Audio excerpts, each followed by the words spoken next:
Snowflakes drifted down through the New York City night like tiny diamonds falling from a broken sky. The streets were quiet, except for the distant hum of traffic and the wind curling around the corners of tall buildings. It was one of those nights when even the city that never sleeps seemed tired. Ethan Cross, billionaire tech founder, stepped out of a glittering charity gala, loosening his tie. Behind him, laughter and clinking glasses echoed from the ballroom. People inside had just donated millions to fight poverty, but to Ethan, it all felt hollow. He had written another check, shaken a few hands, smiled for the cameras. Still, a strange emptiness sat heavy in his chest. As he crossed the street toward his waiting car, something caught his eye. Beneath a flickering streetlight, a small figure huddled against a brick wall, wrapped in a threadbare blanket. At first, he thought it was just a pile of rags, but then it moved. A young girl, maybe 16, sat curled up, her knees drawn to her chest. Her clothes were soaked from melting snow, and her lips trembled with cold. She clutched an old, faded backpack like it held her whole world. Ethan slowed down, unsure why his feet stopped moving. He'd walked past homeless people before, everyone in the city had, but something about this girl made him pause. Maybe it was the way she looked up, her eyes defiant but scared at the same time. Greater than Ethan, softly, "Hey, you shouldn't be out here. It's freezing." "Girl, I'm fine." Her voice was quiet but steady. Proud. Greater than Ethan, "No one's fine in this weather. You got somewhere to go." "Girl, don't need help. Just need people to stop asking." She pulled the blanket tighter, trying to make herself smaller. For a moment, Ethan thought about walking away. He had meetings tomorrow, things to do. But something in her eyes, something familiar, anchored him to the spot. Without another word, he took off his long black coat and gently draped it over her shoulders. She looked up, startled. No one had done that for her in a long time. Greater than Ethan, quietly, "Just take it. Stay warm." Their eyes met, and for a brief second, two completely different worlds touched, his world of wealth, and hers of survival. And that was the night everything began to change. The girl hesitated as Ethan stood there, the cold wind slicing between them. She looked down at the heavy coat wrapped around her shoulders, still warm from his body heat, and then up at him again. "Greater than Ethan, there's a diner open across the street. You can warm up. Get some food." "Girl, you don't have to do that." Ethan, gently, "I know. But I want to." After a long pause, she nodded, pulling the coat tighter and following him. They crossed the icy street together, the crunch of snow beneath their shoes the only sound between them. Inside the small diner, the air was thick with the smell of coffee and bacon. Neon lights buzzed softly above faded booths. The waitress glanced up, surprised to see a billionaire in a tailored suit walking in with a shivering homeless girl. But Ethan didn't care who was watching. They sat in a corner booth. Lily pressed her hands against the steaming cup of hot chocolate the waitress placed in front of her, as if trying to hold onto its warmth forever. "Greater than Ethan, what's your name?" "Girl, Lily." "Ethan, pretty name. How old are you?" "Lily, 16, I think." She gave a small, awkward laugh. The kind that hides more pain than it reveals. He didn't push her for details. Instead, he ordered pancakes, eggs, and orange juice. When the food arrived, Lily ate like someone who hadn't seen a full meal in weeks. Every bite seemed to soften the fear in her eyes a little more. "Greater than Ethan, quietly, been out here long?" "Lily, couple months. Foster home didn't work out. I left before they kicked me out." "Ethan, you've been surviving on your own all this time." Lily shrugs, "Yeah. You learn quick. People only help when cameras are around." Her words hit him harder than she could know. He thought of the gala he'd just left, the speeches, the champagne, the fake smiles. She was right. Ethan leaned back, watching her with a mix of sadness and admiration. This girl had seen more pain than most adults, yet there was still something fierce and unbroken in her spirit. And somewhere deep inside, he felt it, the beginning of a promise he hadn't made yet, but soon would. Tonight, he hadn't just offered a meal. He'd opened a door that neither of them knew would change both their lives forever. The diner was quiet now. Most of the late-night crowd had drifted out, leaving only the hum of the neon sign outside and the soft clatter of dishes from the kitchen. Lily sat back in the booth, staring at her empty plate. For the first time in a long while, she looked calm. Safe. Ethan watched her quietly, his mind spinning with questions he didn't want to ask, but couldn't stop thinking about. Greater than Ethan, softly, do you have anywhere you can stay tonight? Lily, not really. There's a shelter on 9th Street, but it fills up fast. If not, I'll find a spot. She said it like sleeping on the street was normal. Like she had already accepted it. That broke something inside him. Greater than Ethan, I can drive you there. It's not safe to walk alone this late. Lily, hesitant, you're not some creep, right? Ethan, smiling faintly, no, just a guy trying to do something decent for once.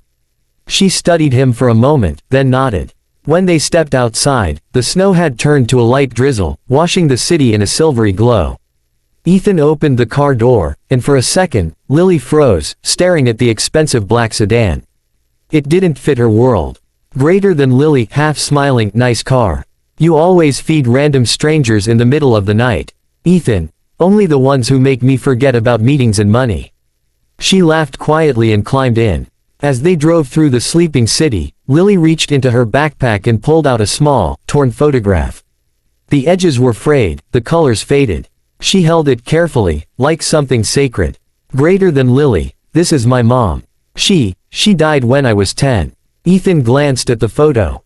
A young woman with kind eyes, standing outside a hospital, her arm around a little girl, Lily. His chest tightened. Something about the woman looked familiar. Greater than Ethan, she looks gentle. What was her name? Lily, whispering, Anna. Anna Cross. Ethan's hands gripped the steering wheel. The world seemed to slow down. His late wife's name, Anna Cross. He turned toward Lily, his voice barely a whisper. Greater than Ethan. Lily, your mother was Anna Cross. And in that instant, he knew, this wasn't just a random encounter. This was fate bringing back a piece of his past he never knew was missing. The car rolled to a stop under the glow of a street lamp. The rain had stopped, but the city was wrapped in silence, like it was holding its breath. Inside, Ethan's hands trembled against the steering wheel. His heart pounded as if it were trying to escape his chest. Greater than Ethan, quietly, Lily, your mother, was Anna Cross. Lily blinked, confused. Greater than Lily, yeah. You knew her. Ethan turned toward her. His eyes were glassy, voice unsteady. Greater than Ethan, I didn't just know her. Anna was my wife. For a moment, the air between them froze. Lily's lips parted, but no sound came out. She shook her head slowly, searching his face for any sign he was joking, but he wasn't. His expression was raw, full of grief and disbelief. Greater than Lily, whispering, that's not possible. Mom never said anything about you, Ethan. She wouldn't have. She kept you safe. When we married, she told me she'd lost contact with someone important from her past, a child she couldn't find. She tried for years before she got sick. Tears filled Lily's eyes as she stared down at the torn photograph in her lap. Her mother's smile now carried a different weight, a story she had never known. Greater than Ethan, voice breaking, Anna was everything to me. I thought I lost all of her when she died. But now, he swallowed hard. Now I realize part of her was still out here, alone. Lily's breath hitched. All the walls she had built, every layer of toughness, every guarded word, crumbled in a heartbeat. The man who had shown her kindness wasn't just some stranger, he was family. Greater than Lily, through tears, all this time, I thought nobody wanted me. Ethan, you were never unwanted, Lily. You were lost. But now, you're found. He reached across the seat and took her trembling hand in his. For the first time since her mother's death, Lily felt something she thought she'd never feel again, belonging. Outside, the city lights shimmered against the wet pavement, as if reflecting the tears in their eyes. In that quiet, trembling moment, two broken hearts began to heal, one through truth, and the other through love rediscovered.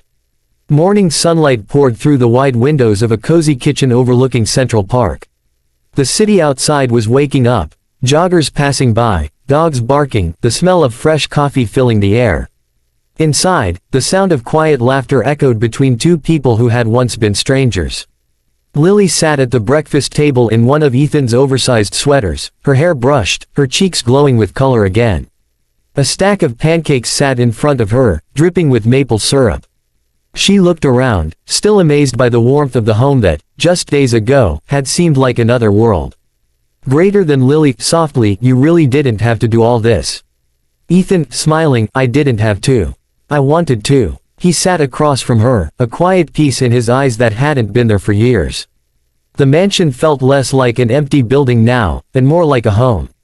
A framed photo sat on the counter, a picture of Anna, smiling. Next to it, Ethan had placed the torn photograph Lily carried that night. Now mended, the two pictures stood side by side, a family, finally whole again. Later that week, Ethan held a press conference downtown. Cameras flashed as he announced the creation of the Lily Project, a foundation dedicated to helping homeless youth find safety, education, and love. Greater than Ethan, to the crowd, this isn't about charity. It's about second chances. Every young person deserves a home, a future, and someone who believes in them. Lily watched from the side of the stage, tears in her eyes. Not tears of pain this time, but of pride. For the first time in her life, she wasn't invisible. She was seen. She was loved. That evening, the two of them walked together through Central Park, the sky painted golden pink.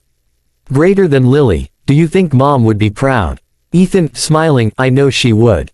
As the sun dipped below the skyline, their laughter filled the air, not of a billionaire and a homeless girl, but of a father and daughter finding their way back to life. Narrator, closing line. Greater than, sometimes, life brings people together for reasons they can't yet see. And when love leads the way, even the coldest nights can end in the warmest sunrise.